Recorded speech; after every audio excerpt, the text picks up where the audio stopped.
Hi, Pangga. Energy FM. Pangga, we are number 106.7 Energy FM, Pangga. Radyo, sabihin mo. Hoy, ulitin mo. Ano ba? Because you did not turn on my mic. You have your own button. I have my own, but I don't wanna touch it. You should be the one who should touch it. No. No.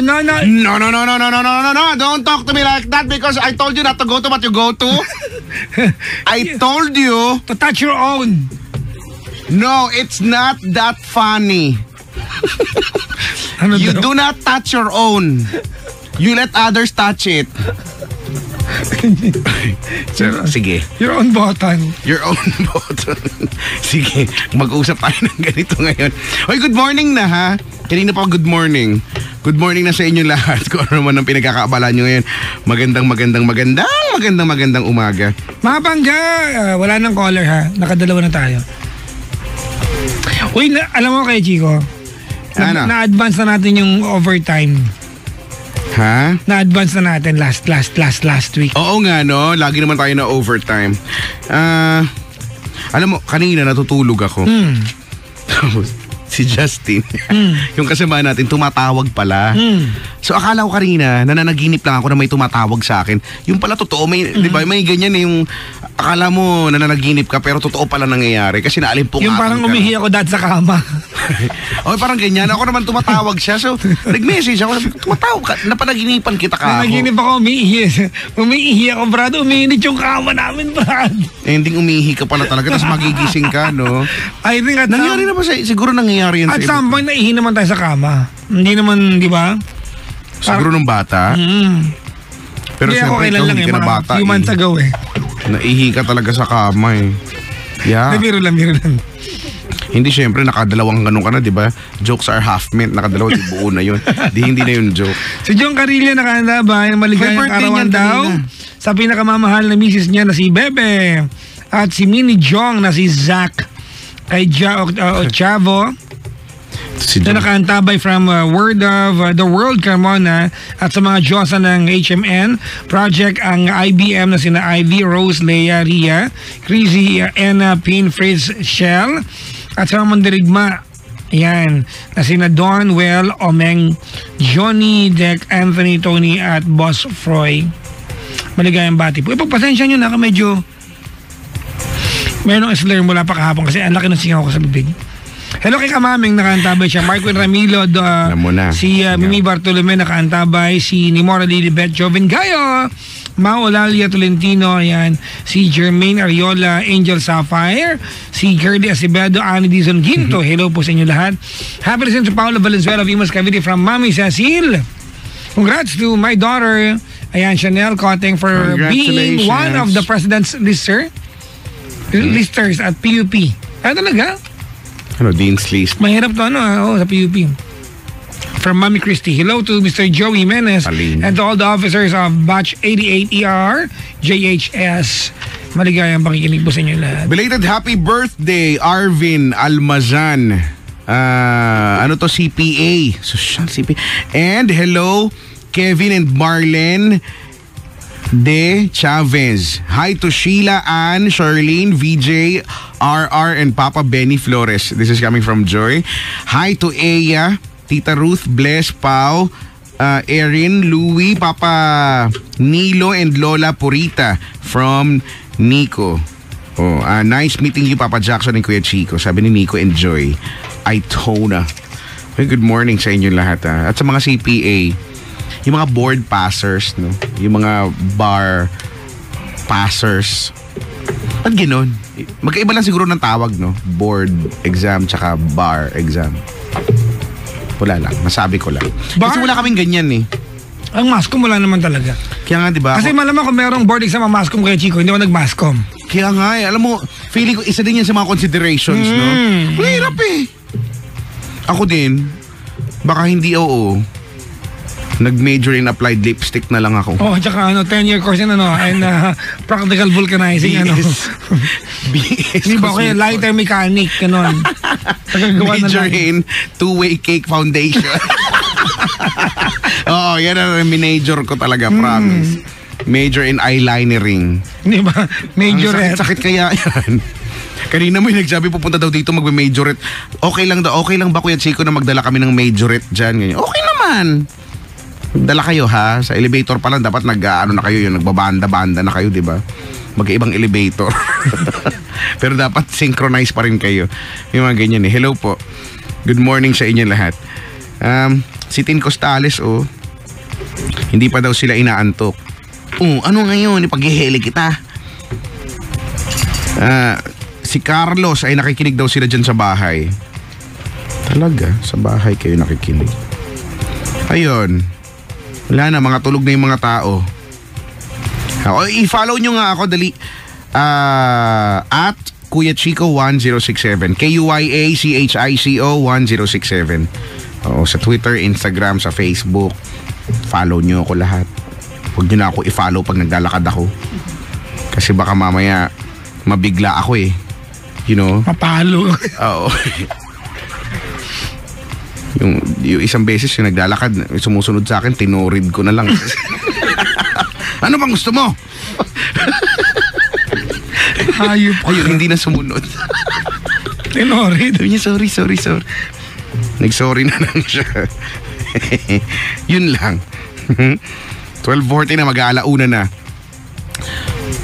Ano ang gagawin natin dito? Wala. Kanta ka. Maglaro tayong bato-bato topics. Ayoko. Bakit? Sa bagay, lagi ka naman talo eh. Oo nga, naalala ko pagka, di ba dati sumasali kami Nalait pa ako. Oo, pag sumasali kami sa mga, yung mga game show. Ako naman yung lagi dahilan na nananalo talaga. Wow! Pag sila lang, wala. Mga talo lagi. Pag ako nananalo lagi. Pero Chico, meron lang akong balak i-discuss on air. Ano yan? Because kahapon, in the past few days, I have been bombarded with many, inquiries and questions about, did I post yung kumakalat na oo nga na opinion about Kian's death, di ba, yung 17-year-old from Caloocan, and I am very well aware of what happened there, but mga pangga, hindi po ako yung nag-post. I am not a part of the admin ng Papa Jack Quotes page. I don't know, I don't have any access sa page na yan. I have a Facebook account. At ang Facebook account ko po ay totoong pangalan ko na naka-blue check. Alright? I have I think almost 800,000, 700 plus thousand likes, yun po yun. So hindi po ako yun. So to finally end yung mga queries nila sa akin, parang hindi ko na isang replyan pa. Kasi nagre-reply ako eh. Nag-post ako. Sipag mo naman. Yes. Nag-reply ako. So parang hindi ko na isang replyan sila at masagot na yung tanong. In-screenshot ko po yung Papa Jack quotes na pin-post nila about what people thought I posted, at saka yung Filipinos.ph na Facebook account, di ba, na hindi naman gaano nag-research, pinost yung pagmumukha ko. Minsan yung admin ng Filipinos, gawa naman kayo ng konting research bago nyo yung tao i-post, kasi para tayong gago lahat, di ba? I'm very well aware na sa isang Facebook page, maraming admins. Maraming admins. So it does not represent the entire page. Pero wag naman parang gago po yung dating na ilalagay niyo pagmumukha ko, di ba? Tapos kadugtong dati kong pangalan. Wag naman ganon, di ba? Na tapos, ang ending, ako yung mapupulaan. Alam mo, if I said it, wala akong problema eh. I don't have any problem. And by the way, just naman yung Chico, I respect the opinion of whoever wrote it. Kasi may punto naman talaga. I could echo the same opinion. Kaya lang, ang pangit lang kasi, akala kasi ako, because you used my name you used my face behind my former name on air. So pangit lang, parang ako yung napupulaan ng tao. Alam niyo mga pangga, I don't know ako kay Chico, pero ako kay Chico kasi, if I have opinion on things, I do not post it online. I say it on air. Ganun naman talaga eh. So kanina, Kuya Chico, starting kagabi, yung isa sa mga admins ng page ng Papa Jack Quotes been reaching out and apologizing and asking me wag naman sanang i-report yung page and stuff like that. Actually, I will not make that action. Hindi ko naman ugali yan. Diyos ko naman, para naman, di ba? I think a lot of people did so. May mga nag-report page dyan. Pero kung akong tinatanong nyo, I did not do it. Hindi ko lang para pagkaabalahan po yan. At madali po ang kausap. So I was told kay Chico na one of the admins, because there are 21 admins. 21 admins ng Papa Jack Coach account. One of the admins wrote it, di ba? Ang pang-ano ko lang po, if you want to continue using yung Papa Jack Coach na yan, di ba, you want to continue working on the page, I have no concern. If you want to use my name, kasi sinabi ko naman talaga whatever quotes na na-quote nyo sa akin, go ahead. Pero if you're going to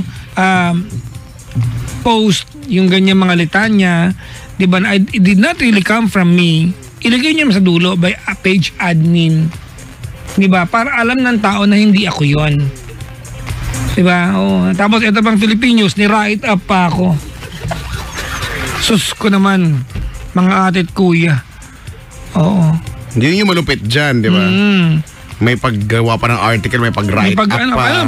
Para dumami, para lang what are we nowadays? Di ba? For the sake of page likes, di ba? Yung iba, clickbait lang. Oh, clickbait lang. Huwag nyo naman bang para lang, ano kaya ito? Alam mo naman yung mga Pinoy, di ba? Ano daw, click. So, kanina nag-PM na sa akin yung mismong tao na sumulat ng account and asking for forgiveness. Madali akong kausap. Di ba? Eh di, you're forgiven. Tao naman tayo na. I get the concern behind the post naman. Ang hiling ko na lang, mag-post kayo ng pagbawi. Di ba? Total, pinakalat nyong ako yon, edi ipakalat nyo rin na kayo yon. Kung sino man po yung admin ng page, di ba, pangatawan na mo yung post mo, ilagay mo yung pangalan mo. Ilagay mo yung pangalan mo sa post mo kasi may opinion ka naman talaga. To be honest. Di ba, wala namang question sa opinion mo. Opinion mo yan eh. Opinion mo yan eh. Pero magiging mali kasi kung gagamit tayo ng pangalan ng ibang tao. Ang malapit, itong Filipinews. Itong website na to. Diba? Page yan, diba? Page to. Bakit?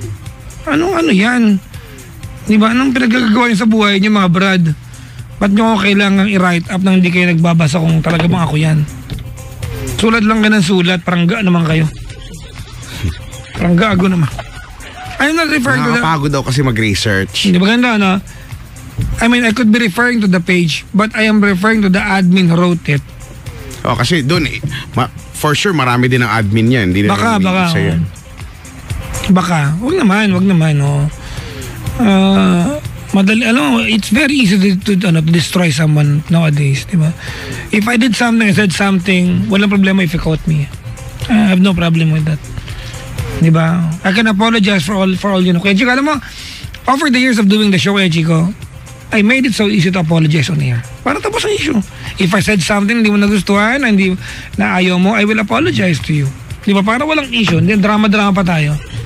Di ba? Pero hindi ko naman sinabi, especially yan, sensitibo yung topic na yan. Oo, no?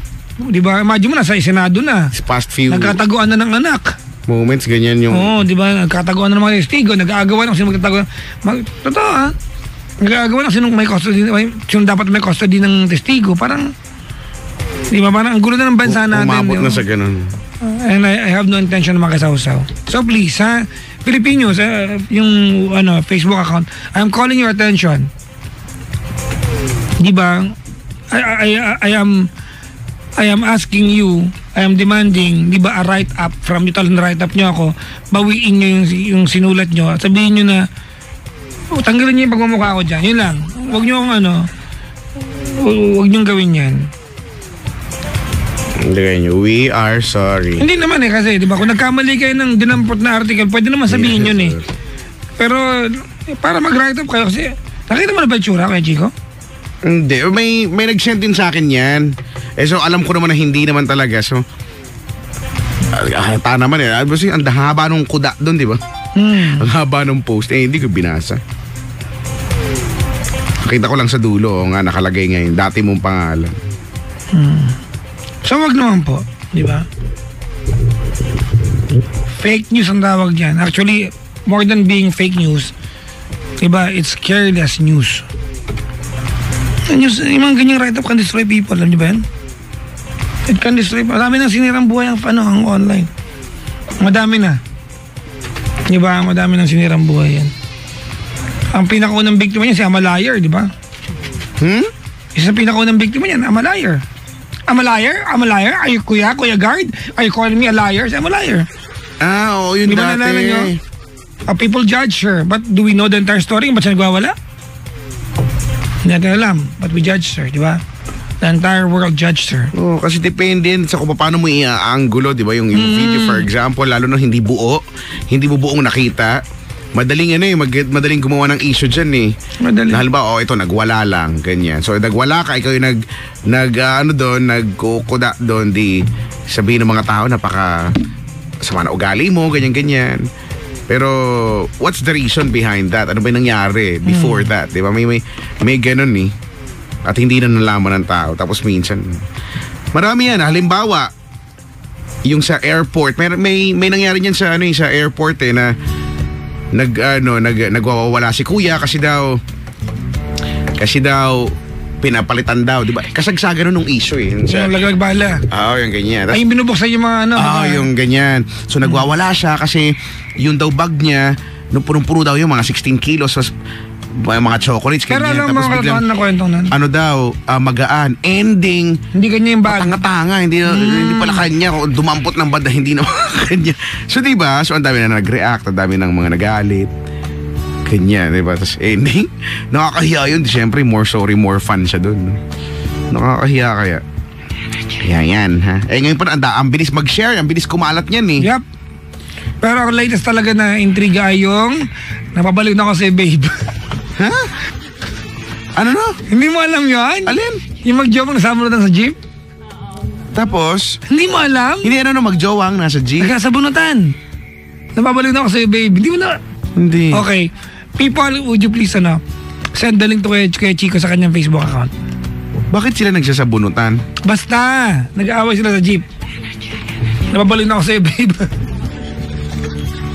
Alam mo, ewan ko pag sa mga magjowa, tapos umaabot na kayo sa puntong nag-aaway kayo sa jeep, nakakahiya, di ba? Yes.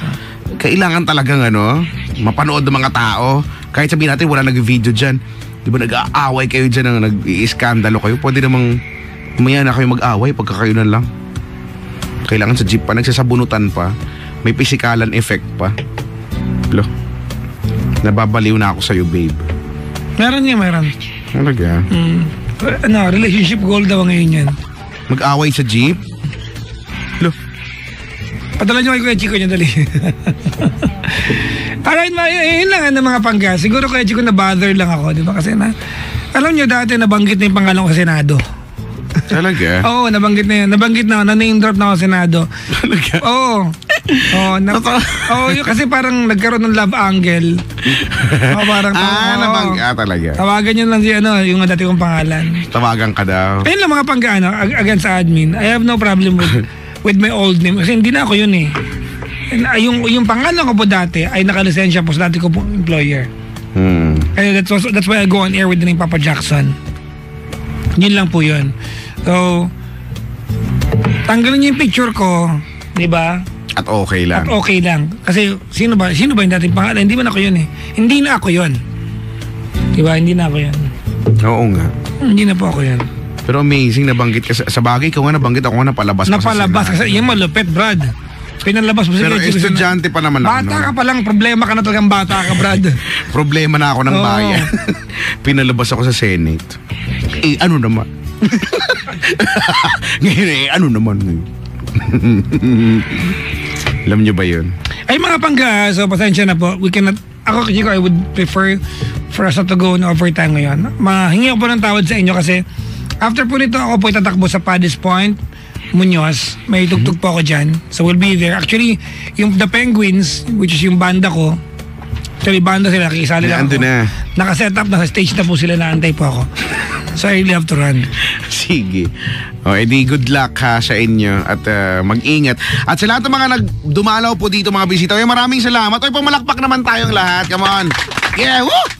Maraming salamat. Kahit na ina-expect ko, sinabi ko pa naman kanina wala masyadong bibisita kasi siguro nag-uulan nga eh. Pero hindi pa rin sila natinag. No? Maraming salamat. Wala naman kayo napapala. Wala naman kayong, diba, dito lang kayo nakatanghod kayo sa amin. Pero maraming thank you. No, yung mga nandyan sa labas na pasensya na hindi tayo pwede magkandungan dito sa loob. Maraming salamat talaga. Para patawarin nyo na yung booth namin. Pero ginawa na namin yung best namin para mapalaki to. Si Carson Flores na kinikilig daw. Oo nga. Thank you very much. Kuya Chico, may mga gigs ka ba ngayong weekend? Ngayong weekend, wag niyo akong susundan. Ngayon, nasa Paddy's Point Minyo sa bukas sa City Center ako, sa hotel, tutugtog. Akala mo may nagbabayad sa akin para kumanta? Hanep! Iba rin eh. Hanep! Diba? Oo. So yun, mga pangga. Ako may nagbabayad sa akin para umalis. Doon ka na nga, doon ka. Doon ka na. Ang gulo-gulo mo nito. Kulit-kulit mo. Guwa ba? Hello. Pag nakita niyo ako sa daan, huwag niyo ako susundan. Tawagin niyo lang ako, tapos kaway-kaway. Alright. Alis na tayo kay Chica Books. I really have to run. I really have to go. Sige. Si Kuya Mark Lester daw. Hello, Kuya Mark Lester. Thank you, Mark. Jong, salamat sa pagdalaw, ha. Oh, yeah, belated happy birthday. Lalo kay Bebe. Naging bahag kami ng kasalan ninyo, no? Oo nga. Alam mo, pag naalala ko talaga yun, hanep yun, no? May mga ano pa doon, nakakahiya. May mga general pa ba yun? may mga, di ba? May mga ganun. Sabi ko, lo? Alright. Ano mang daldal natin? Aalis nga ako. Oo nga, aalis ka ba? Sorry. Sige na. Sige na, mag-ingat na kayo, ha. Maraming salamat. We shall do this again next Friday. Oo, ha, next Friday. Same time, same voice, same frequency. Yun lang. Mag-ingat tayong lahat. Anong last song natin? Ang last song natin ay Pwede mo John Legend. John Legend. How could you say you love me? Like Like a rose. You and I. Ni You and I will never say goodbye. Pwede. Di magbabago ang pagmamahal. Yan, ha? You and I, nobody in the world in die. Yan. Susunod yan ang You and I. Alright, we are number 1. 6.7 Energy FM Pangga. Huwag mo sabihin radyo, sabihin mo Energy. Bye. Bye, happy weekend.